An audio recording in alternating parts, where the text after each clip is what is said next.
निकायों में प्रशासकों का कार्यकाल 3 माह के लिए बढ़ाया, आदेश जारी। आदर्श आचार संहिता प्रभावी होने के कारण नगर निकायों के निर्वाचन प्रक्रिया संपन्न होने में हो रही देरी।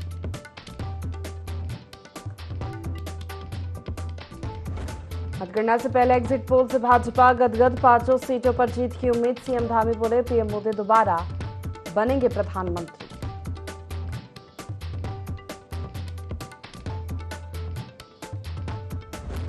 चारधाम यात्रा ने बनाया नया कीर्तिमान, श्रद्धालुओं का आंकड़ा पहुंचा 15 लाख के पार। केदारनाथ धाम में सर्वाधिक तीर्थयात्रियों ने किए दर्शन।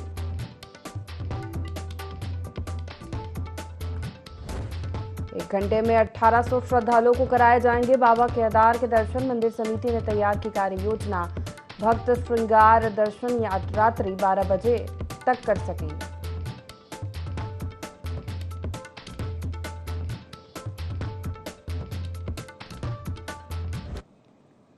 नमस्कार, बहुत स्वागत है आपका देवभूमि लाइव देख रहे हैं आप। मैं हूं आपके साथ प्रशिता शर्मा। बुलेटिन की शुरुआत करते चुनाव आयोग ने लापरवाही बरतने पर एडीएम वित्त एवं राजस्व रामजी शरण शर्मा को सस्पेंड कर दिया है। चुनाव आयोग ने सेक्शन पर भाजपा प्रदेश प्रवक्ता कमलेश रमन का कहना है कि कुछ गलतियां यदि हुई है तो सरकार और सीएम धामी मामले का संज्ञान ले रहे हैं। उन्होंने कहा कि कोई वजह रही होगी जिसके आधार पर सस्पेंशन किया गया है और जांच में सच सामने आ जाएगा। देखिए, ऐसा नहीं है। अगर कुछ गलतियां की हैं तो उसमें मुझे लगता है कि सरकार भी उसमें संज्ञान ले रही है और धामी जी भी उसमें संज्ञान लेने का काम करें, क्योंकि मुख्यमंत्री जी हैं और ऐसा नहीं है कि उनको चुनाव में लगाया इसीलिए शायद उनको सस्पेंड किया। तो कोई ना कोई ऐसी वजह होगी जिसकी जांच होगी और जांच में सारी चीजें निकल के बाहर आ जाएंगी।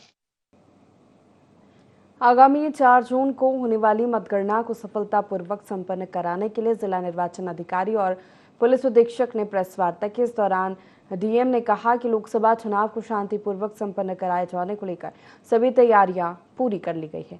चंपावत के दोनों विधानसभाओं 54 लोहाघाट और 55 चंपावत के लिए जिला मुख्यालय के गौरल चोड़ मैदान स्थित मतगणना केंद्र वन पंचायत भवन और नगर पालिका हाल में संपन्न होगी। साथ ही कहा कि मतगणना स्थल में कोई भी कार्मिक एजेंट व्यक्ति मोबाइल नहीं ले जा पाए, इस सभी के मोबाइल मतगणना स्थल के बाहर ही जमा कराए जाए। इसके लिए एक प्रभारी और कार्मिक तैनात किए जाएंगे। दोनों विधानसभाओं में मतगणना 14 राउंड में संपन्न होगी। मतगणना सुबह 8 बजे से शुरू की जाएगी। माननीय निर्वाचन आयोग द्वारा जो निर्धारित शेड्यूल है उसके अनुरूप 4 जून मंगलवार को ठीक प्रातः 8 बजे माननीय प्रेक्षक महोदय की उपस्थिति में स्ट्रांग रूम्स जो हमारे 2 विधानसभा के हैं वो एआरओ साहिबान द्वारा और जो हमारे पॉलिटिकल एजेंट्स हैं उनके सामने खोला जाएगा। विधानसभा चंपावत में 12 टेबल्स हैं और विधानसभा लोहाघाट में 14 टेबल्स निर्धारित किए हैं। इस प्रकार दोनों ही विधानसभाओं में ये गणना जो है 14 राउंड की चलेगी। 14 राउंड की गणना के बाद ये रिजल्ट कंपाइलेशन के लिए आरओ अल्मोड़ा के समक्ष प्रस्तुत कर दिया जाएगा। इलेक्शन कमीशन ऑफ इंडिया के गाइडलाइंस के हिसाब से 3 कॉर्डन्स में इसकी सुरक्षा व्यवस्था की जा रही है। जो भी आईटीबीपी, आईआरबी और पुलिस का 3rd कॉर्डन इस तरीके से की जा रही है। इसके अलावा हमारे स्टाफ, ईवीएम और पॉलिटिकल एजेंट के एंट्री एग्जिट पे चेकिंग फिस्किंग के अरेंजमेंट्स डीएफएम, डीएचएचएमडी रखे जा रहे हैं। मीडिया सेंटर में पुलिस व्यवस्था रहेगी। जो मतगणना के बाद ईवीएम का मूवमेंट रहेगा वो प्रॉपर एस्कॉर्ट के साथ में रहेगा। टनकपुर पिथौरागढ़ राष्ट्रीय राजमार्ग पर टनकपुर से पिथौरागढ़ की ओर मुर्गियों को ले जा रहा वाहन स्वाला में दुर्घटनाग्रस्त हो गया। वाहन एनएच से गिरकर करीब 200 मीटर नीचे धोंड बडोली रोड में जा गिरा। वाहन दुर्घटना में एक व्यक्ति की मौके पर ही मौत हो गई, जबकि एक व्यक्ति गंभीर रूप से घायल हो गया। घायल व्यक्ति को जिला अस्पताल चंपावत पहुंचाया गया। वहीं मुख्यमंत्री पुष्कर सिंह धामी के बनबसा में होने वाले कार्यक्रम के लिए बनबसा जा रहे डीएम चंपावत नवनीत पांडे और एसपी अजय गणपति ने दुर्घटना स्थल में जाकर ग्रामीणों की मदद से घायल को खाई से निकलवाकर एनएच तक पहुंचवाकर चंपावत जिला चिकित्सालय भिजवाया और मृतक के शव को बाहर निकाला गया। डीएम और एसपी के द्वारा घायल व्यक्ति की मदद को आगे आए ग्रामीणों की सराहना की गई और उन्हें धन्यवाद दिया।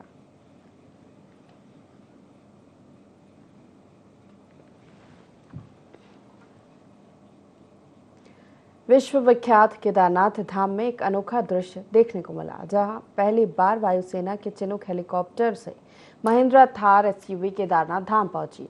इससे पूर्व आपदा के बाद वहां डंपर, जेसीबी और पोकलेन मशीनें जरूर पहुंची थी। मशीनों का उपयोग यहां पुनर्निर्माण कार्यों में किया जा रहा है, लेकिन इस बार धाम में रुद्रप्रयाग जिला प्रशासन ने नई पहल की है। देखिए खास रिपोर्ट। केदारनाथ धाम में रुद्रप्रयाग जिला प्रशासन ने इस बार नई पहल की है। बीमार, बुजुर्ग और दिव्यांग यात्रियों की सहायता के लिए यहाँ महिंद्रा थार SUV कार भेजी जा रही है।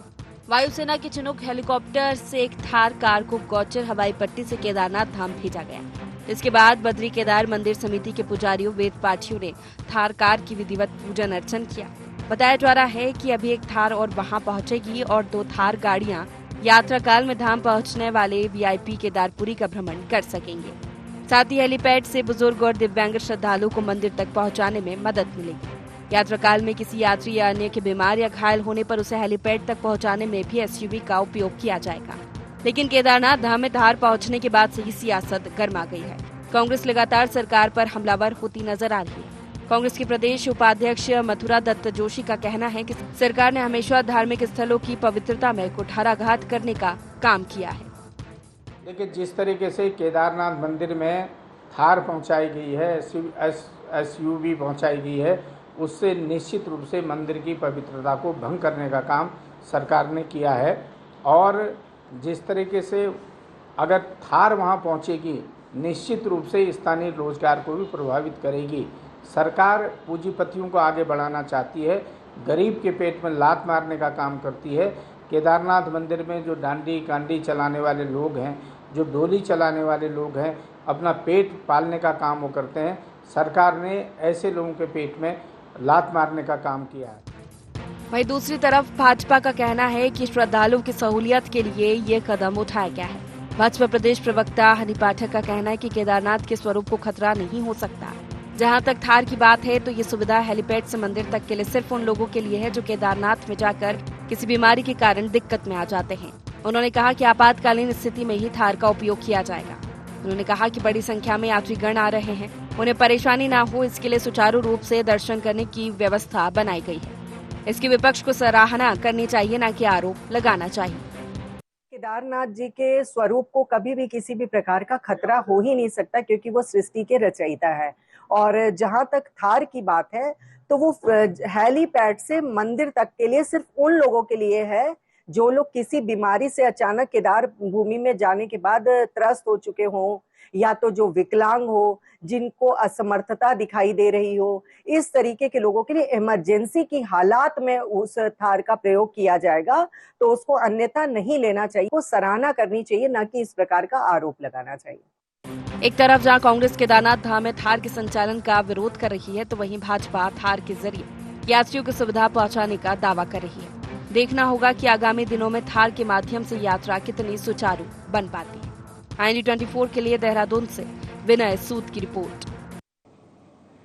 लोकसभा चुनाव के एग्जिट पोल से भाजपा कार्यकर्ता काफी उत्साहित है, जिसमें उत्तराखंड की 5 सीटों भाजपा की झोली में आने की उम्मीद जताई जा रही है। इस पर मुख्यमंत्री पुष्कर सिंह धामी ने कहा कि एनडीए एग्जिट पोल के आंकड़ों से भी ज्यादा सीटें जीतेगा। नरेंद्र मोदी एक बार फिर से प्रधानमंत्री बनने जा रहे हैं। वहीं भाजपा प्रदेश अध्यक्ष महेंद्र भट्ट ने भी 5 लोकसभा सीटों पर भाजपा के प्रत्याशियों के 2 गुने अंतर से जीत का दावा किया है। एग्जिट पोल से साबित होता है कि सेवा, सुशासन और गरीब कल्याण की नीति पर जनता ने मुहर लगाई है। भाजपा 370 और एनडीए 400 पार का नारा सार्थक सिद्ध हो रहा है।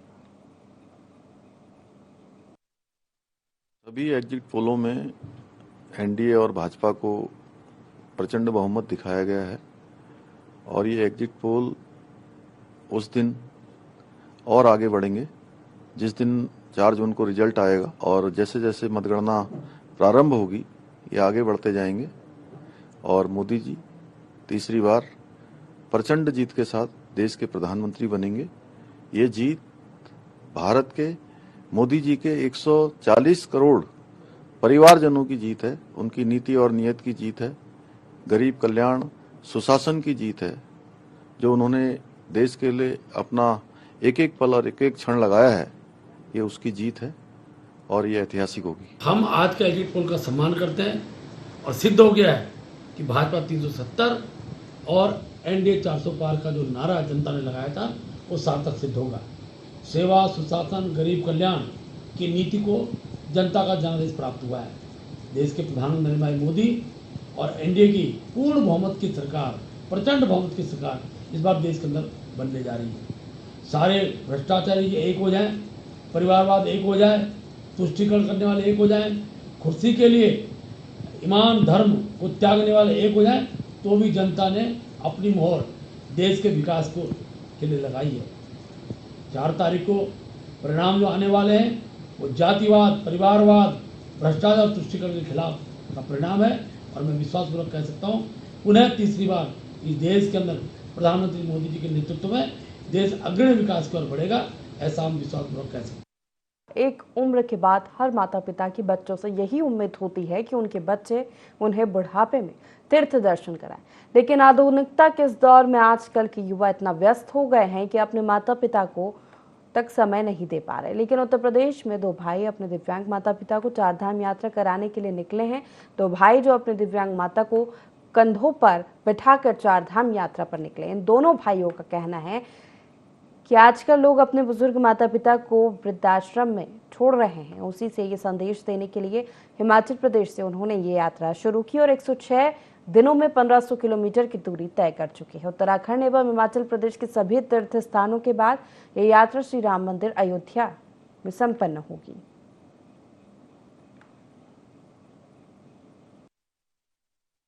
यात्रा को हमने जो प्रारंभ किया था 18 फरवरी 2024 को किया था और आज चलते चलते हमें लगभग 105 ही दिन हो चुके हैं और अभी तक हमारा काफ़ी सफ़र जो है तय हो चुका है, जैसे कि हरिद्वार, मनसा देवी, चंडी देवी, वीरभद्र, नीलकंठ, सुरकुंडा देवी और गंगोत्री और यमुनोत्री। अभी इसके पश्चात हम केदार बाबा के दर्शन करेंगे और बद्रीनाथ भी जाएंगे और अंत में हम अयोध्या राम मंदिर जाएंगे। उसके पश्चात पैदल ही हम अपने घर भी जाएंगे और इसका उद्देश्य सनातनियों को जगाना, माता पिता के प्रति, गुरुजनों के प्रति जो प्रेम भाव है बनाए रखना है।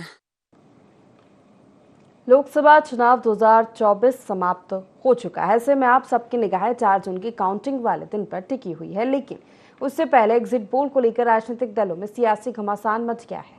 देखिए खास रिपोर्ट। लोकसभा चुनाव 2024 के आखिरी चरण का मतदान समाप्त होते ही तमाम राजनीतिक दलों ने अपनी अपनी जीत के दावे पेश करने शुरू कर दिए हैं। भाजपा और कांग्रेस दोनों ही दल अपने अपने दावे पेश कर रहे हैं। Bharatiya Janata party exit poll को देखकर 400 पार के नारे को एक बार फिर दोहरा रही है।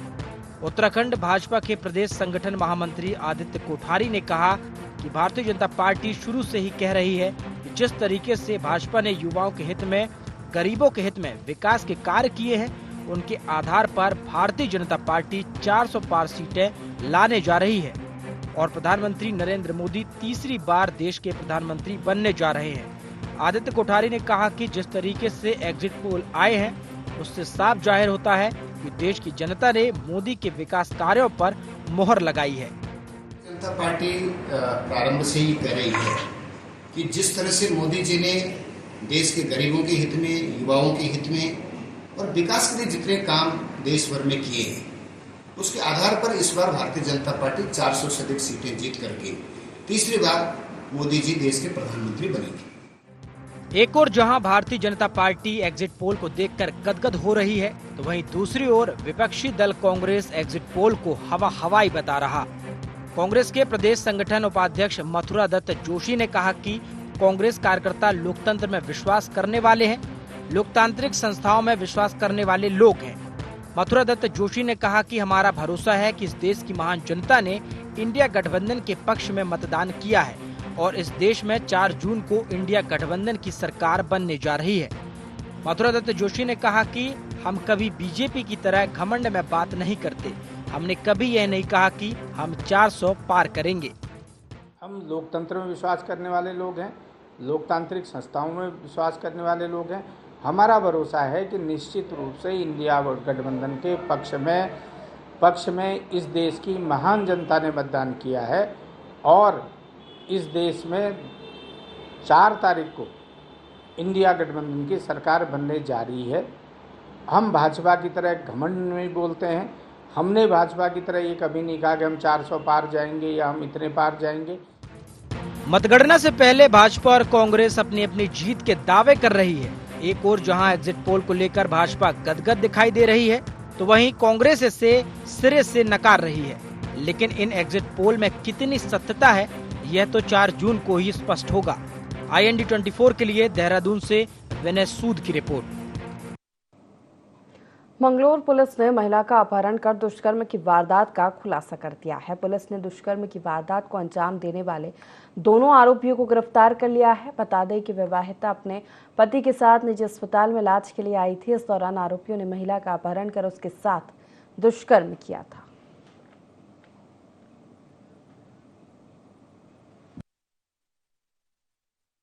इंदौर में कल 112 के माध्यम से ये सूचना पुलिस को प्राप्त हुई थी कि एक युवती का अपहरण करके उसके साथ दुष्कर्म किया गया है। पुलिस ने तत्काल इस मामले को पंजीकृत किया गया।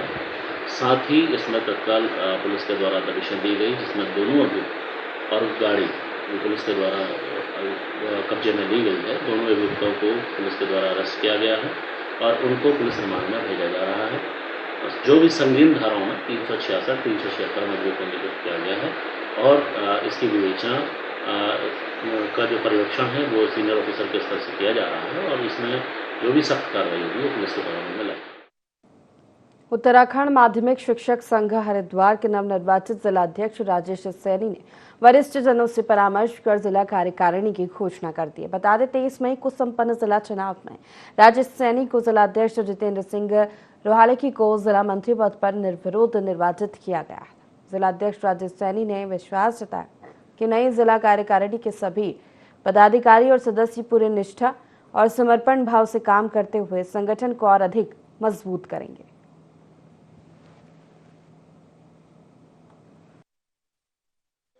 संगठन का जो मूल उद्देश्य है वो शिक्षकों की जो समस्याएं हैं उनको निदान देना है। वर्तमान में जो हमारी राज्य सरकार है ये अशासकीय विद्यालय के अस्तित्व को समाप्त करना चाहती है। हमारी जो मुख्य लड़ाई है वो सरकार से है। सरकार चाहती है कि अशासकीय विद्यालयों का राजकीयकरण कर दिया जाए और पूरे प्रदेश में एक जैसी स्थिति रहे। 23 तारीख को अभी हमारे जिला चुनाव हुए थे और उसमें बाहर से आए हुए जिला चुनाव अधिकारी पर्यवेक्षक ने उनकी उपस्थिति में निर्विरोध रूप से राजेश सैनी जी जिलाध्यक्ष, जितेंद्र सिंह रोहालेकी जिला मंत्री, जिला कोषाध्यक्ष निर्वाचित किया गया था। जिलाध्यक्ष जी ने सभी से विचार विमर्श करके, विद्यालयों से विचार विमर्श करके आज अपनी 105 सदस्य कार्यकारिणी घोषित की है। तो मुझे लगता है कि जो मैंने अभी राजेश जी ने जब उसको कार्यकारिणी को यहाँ पढ़ा तो मुझे बहुत खुशी हुई है कि इस कार्यकारिणी में अनुभव और युवा शक्ति का बहुत शानदार समन्वय किया गया है। जहाँ एक और अनुभव की आवश्यकता है, जो हमारे 30-35 वर्षों से संगठन का कार्य कर रहे हैं वो भी उसमें सम्मिलित हैं और हमारी युवा शक्ति जो 22, 23, 25, 30 वर्ष के जो हमारे युवा हैं उसमें सम्मिलित हैं। उत्तराखंड राज्य को बने हुए करीब 22 वर्ष हो चुके हैं। उत्तर प्रदेश से अलग होकर ये देश का 27वां राज्य बना, लेकिन इन 2 दशकों के बीच जाने के बाद भी उत्तराखंड राज्य का जो विकास होना चाहिए था वह नहीं हो पाया। खासकर उत्तराखंड का ग्रामीण क्षेत्र अभी भी अपने पिछड़ेपन पर आंसू बहा रहा है। ग्रामीण और पहाड़ी क्षेत्र में निवास करने वाले अधिकांश लोगों को आज भी मूलभूत सुविधाएं नहीं मिल रही है। देखिए रिपोर्ट। उत्तराखंड में विकास के नाम पर गांव-गांव तक सड़कें तो पहुंची हैं, वहीं सड़कों का आधुनिकीकरण भी हुआ, लेकिन चमोली के विकासखंड देवाल के ओडर गांव की ये तस्वीर बिगड़ते हालातों को बयां करने के लिए काफी है कि जहां के निवासियों को उफनती पिंडर नदी पर बने लकड़ी के पुल को जान जोखिम में डालकर पार करना पड़ रहा है। एकमात्र यही पुल है जिसे पार कर लोगों को शहरी क्षेत्रों में आना जाना पड़ता है। बारिश के दिनों में जब पुल के ऊपर से पानी बहने लगता है तब तो लोगों का आना जाना भी बंद हो जाता है और लोग अपने गांव में कैद होकर रह जाते हैं। 15 जून तक इसी तरह लकड़ी के पुल से आवाजाही होती है। 15 जून के बाद पिंडर नदी के बढ़ते जलस्तर में यह लकड़ी का पुल भी बह जाता है। जल्दी से जल्दी जो है पानी बढ़ गया है पिंडर के अंदर। जो हमारी लकड़ी का कच्चा पुल बनाया था वो एकदम टेढ़ी हो गई है। उसके उस साइड भी पानी, इस साइड भी पानी, लोग वैसे ही पानी में चले जा रहे हैं। अब कौन वहाँ पर मना भी कर दिया। एक तो स्कूल के लिए जो है बच्चों का जो है वो छोटे छोटे बच्चे जो यहाँ पढ़ते हैं अभी वो बच्चे वैसे ही आ जा रहे हैं उसमें पानी में, तो बड़ी समस्या हो गई है। समस्या बहुत जबरदस्त है। जो हमारा जो ट्रॉलर है इसकी मोटर वहाँ खराब हो चुकी है और वो जो है लोगों का आवाज हवा बिल्कुल बंद हो चुका है। जो हमने छोटा पुल काट का लकड़ी का पुल लगाया था वो पुल गिर गया वहाँ से, इसलिए आवाज आई, वहां पर बंद हो गया, ठप गया, ट्रोला भी बंद है। ये कह रहे हैं कि पीडब्ल्यूडी वाले कि हमको यहाँ मोटर नहीं है हमारे पास। अब कौन चोरी ले गया, कौन क्या कर गया, इसके बारे में हम लोगों को भी पता नहीं, गाँव वालों को। ग्रामीणों की इस परेशानी के चलते इसे सिस्टम की लापरवाही कहें या सुस्ती कहें, वहीं तंत्र की लापरवाही के चलते 2013 की आपदा में ओडर गांव को जोड़ने वाला झूला पुल भी बह गया है, जो 10 साल बीत जाने के बाद भी नहीं बन पाया। बताया जा रहा है कि इस नदी पर पुल निर्माण की मंजूरी भी मिल चुकी है और टेंडर भी हो चुके हैं। बावजूद इसके लगभग 6 माह से ऊपर का समय बीत चुका है, पुल निर्माण कार्य शुरू नहीं हो पाया है और ग्रामीणों की उफनती पिंडर को पार करने के लिए लकड़ी के पुल पर जोखिम भरी आवाजाही लगातार जारी है। हालांकि इस गांव तक पहुंचने के लिए बोरा गार्ड से भी पहुंचा जा सकता है, लेकिन कभी जल्दबाजी तो कभी ज्यादा दूरी के चलते ग्रामीण जान जोखिम में डालकर इसी लकड़ी के पुल से उफनती पिंडर नदी को पार कर रहे हैं। ग्रामीणों ने ब्लॉक प्रमुख देवाल दर्शन दानू के नेतृत्व में पीडब्ल्यूडी के थराली दफ्तर पहुंचकर अधिशासी अभियंता से जल्द ट्राली का संचालन करने की मांग भी की है।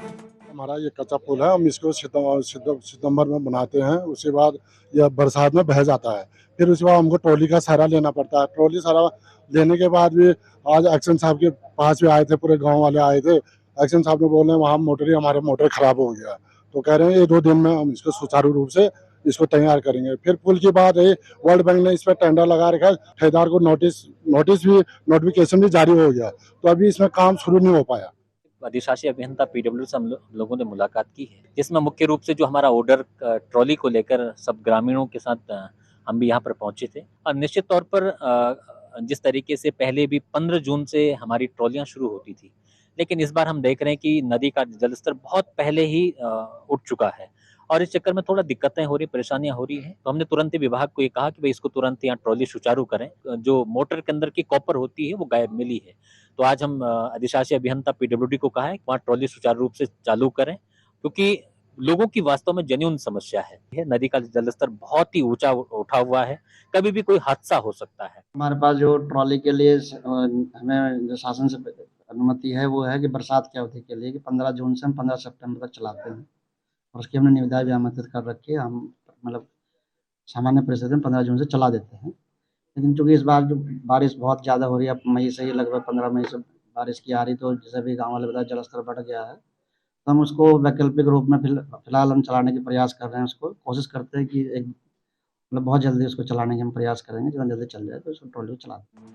अब हालात यह है कि एक और जहां ग्रामीणों को जान जोखिम में डालकर पिंडर नदी को लकड़ी के पुल से पार करना पड़ रहा है, तो वहीं पीडब्ल्यूडी विभाग वैकल्पिक व्यवस्था के रूप में ट्राली का संचालन नहीं कर पाया, जबकि मानसून आने में अब कुछ ही दिन शेष है। ऐसे में यदि लकड़ी के पुल को पार करते समय या लकड़ी के पुल पर अधिक पानी आ जाने से कोई हादसा हो गया तो इसकी जिम्मेदारी किसकी होगी? थराली से IND 24 के लिए मोहन गिरी की रिपोर्ट। इसी के साथ फिलहाल के लिए देवभूमि लाइव में इतना ही। लगातार खबरों के लिए देखते रहिए IND 24। नमस्कार।